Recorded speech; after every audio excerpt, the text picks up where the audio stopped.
Zainab Ansari pun tidak hanya diculik, tetapi bahkan diperkosa oleh pelaku dan kemudian dibunuh dengan sadis di kotanya sendiri ya, yakni di kota Pasur, Pakistan. Sungguh miris ya, nasib anak yang bahkan masih berusia 7 tahun, yang ketika diperiksa oleh pihak forensik ditemukan banyak sekali luka pada tubuhnya, serta yang lebih fatal adalah patah pada bagian leher. Halo teman-teman, malam ini kita berjumpa lagi ya, kembali di channel YouTube aku. Kali ini aku akan menceritakan sebuah kisah yang menurutku sangat tidak manusiawi yang terjadi pada seorang bocah yang berusia di bawah umur. Seperti apa sih kisah mirisnya? Kita simak dan jangan lupa untuk stay di videoku sampai selesai. Sama seperti kebanyakan anak lainnya ya, Zainab Ansari hidup dan juga bermain seperti anak lainnya. Tidak ada tanda-tanda akan menunjukkan bahwa dirinya ini akan segera menemui ajalnya. Bahkan kedua orang tuanya juga tidak pernah menyangka anaknya bisa dengan begitu mudah diperlakukan seperti itu.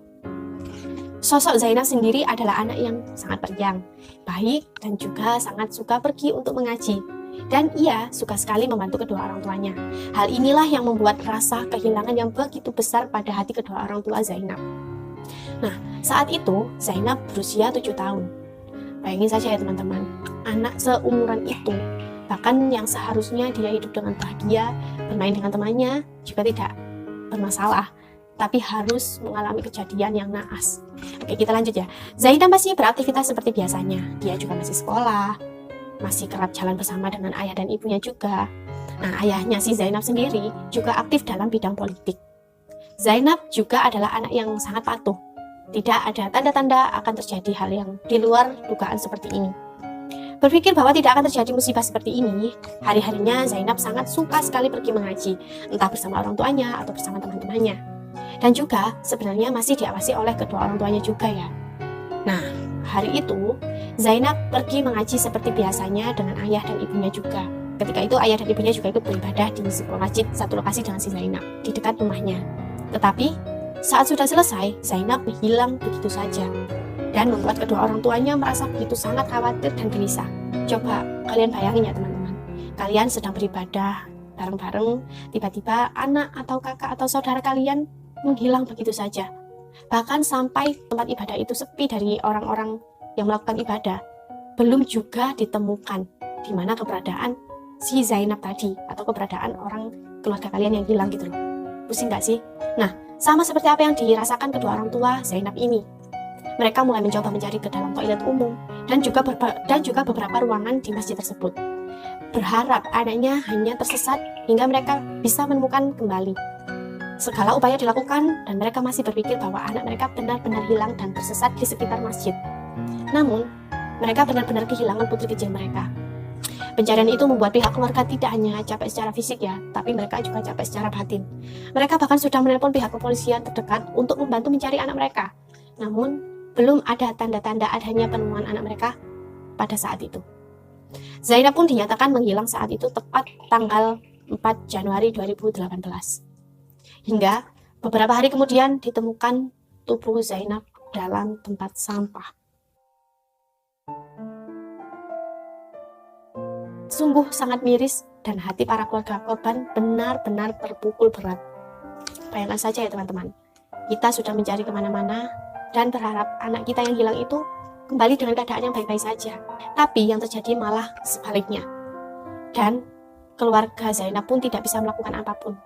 Bayangkan ya, betapa frustasinya pihak dari keluarga si korban.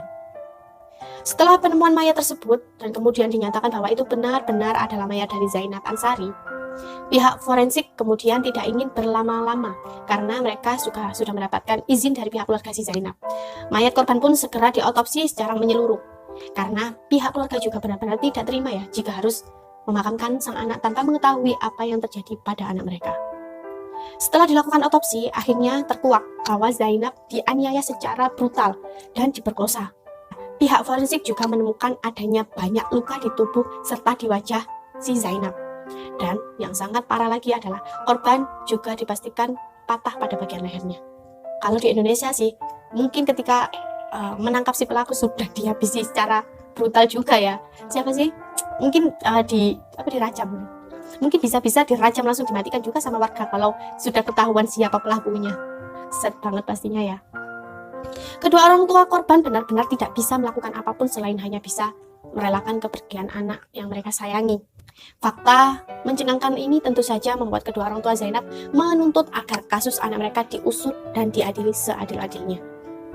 Tentu ya, mereka tidak terima jika harus membiarkan pelaku kabur begitu saja, dan pelaku harus mendapatkan hukuman mati. Kasus Zainab pun merambat begitu cepat di media sosial. Kematiannya menyulut protes besar-besaran yang berujung kerusuhan hingga menelan korban jiwa.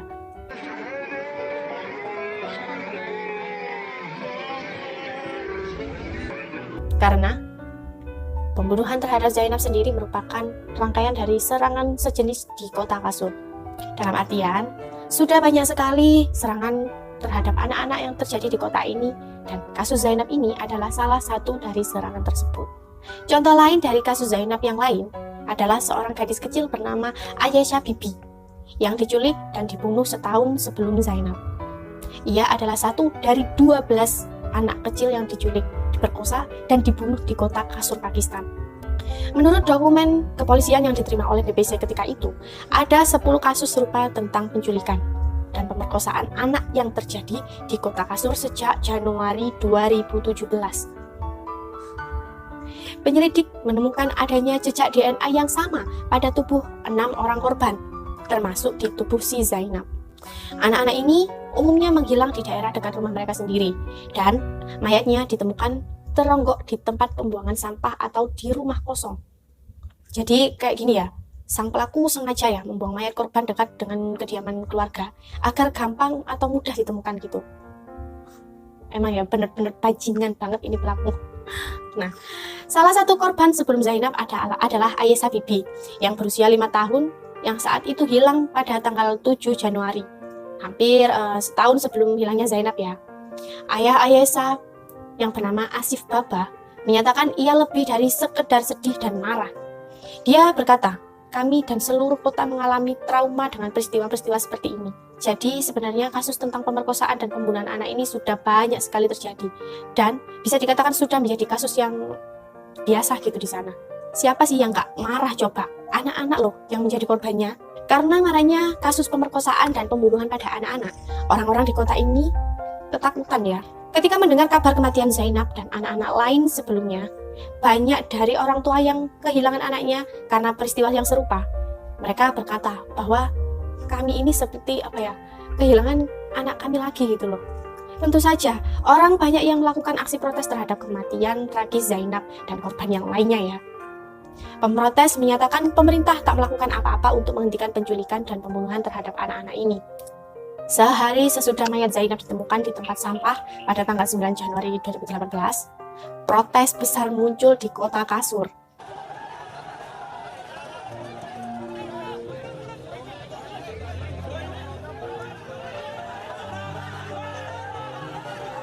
Mereka umumnya menyatakan pemerintah tidak melakukan hal yang diperlukan untuk menghentikan pembunuhan anak-anak. Bahkan penduduk menuduh polisi tak berdaya dan gagal melindungi para warganya.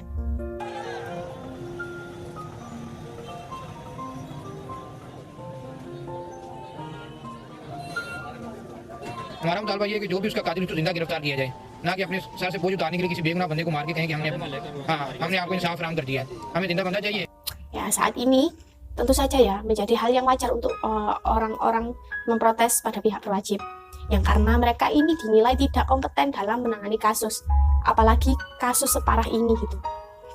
Sehari sebelum protes, sosial media di Pakistan dipenuhi dengan tagar Justice for Zainab, yang ketika itu sempat digunakan sebagai 600.000 kali di Twitter, serta 30.000 kali di Instagram, sehingga viral sudah kasus tentang anak ini. Banyak sekali tokoh masyarakat dan orang-orang yang menyetujui tindakan Justice for Zainab ini.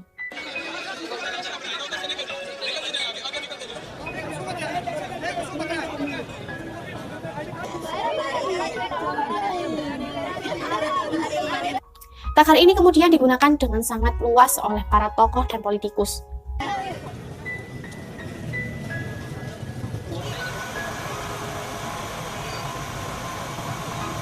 Kisah ini kemudian membuat dampak ke seluruh dunia, dengan banyak pengguna Twitter lain bercuit membicarakan tentang kematian si Zainab. Banyak yang mengherankan Mengapa perhatian baru muncul sesudah kematian si Zainab ini? Padahal ya, sekurangnya ada 10 kejadian serupa yang terjadi di kawasan itu sebelum Zainab meninggal. Rekaman CCTV memperlihatkan seorang pria menuntun anak perempuan kecil yang dipercaya adalah Zainab.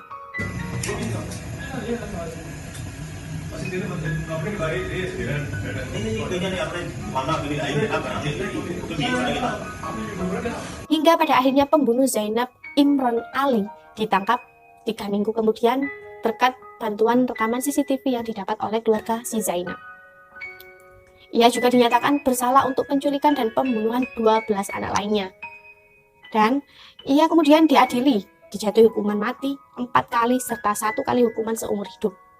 Pada bulan Oktober 2018, ia dieksekusi mati. Itu adalah hukuman yang bahkan menurut aku ya, tidak sepadan dengan apa yang dia lakukan pada para korban ya. Apalagi korbannya lebih dari 10 orang gitu. Kayak apa ya teman-teman, dihukum mati pun kayak nggak sesuai gitu loh dengan apa yang sudah ia lakukan. Bener nggak sih gitu loh. Tapi ya itu hanya pemikiran secara manusiawi ya, untuk selebihnya biar Tuhan yang lebih mengadili.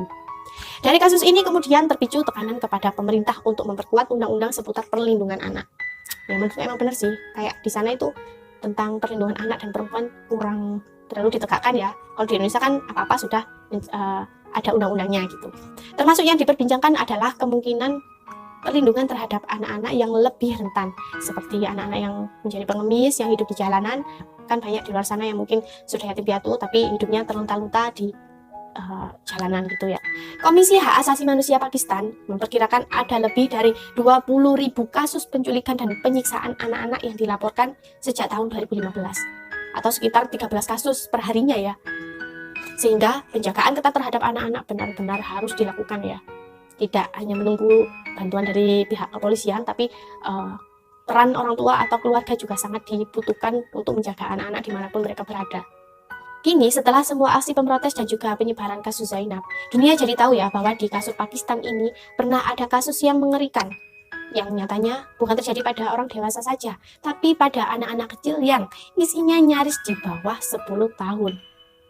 Dan ketika kasus Zainab ini belum naik ke luar Pakistan, pihak berwajib pun nampak biasa-biasa saja, bahkan bekerja sangat tidak teratur dan terkesan lelet dalam memecahkan kasus. Ya mungkin apa ya, bisa dikatakan kurang tanggap gitu polisinya. Kasus Zainab ini memberitahu kita bahwa kejahatan bisa terjadi di mana saja, bahkan di tempat ibadah sekalipun. Selagi ada kesempatan, pelaku bisa melakukan hal tersebut.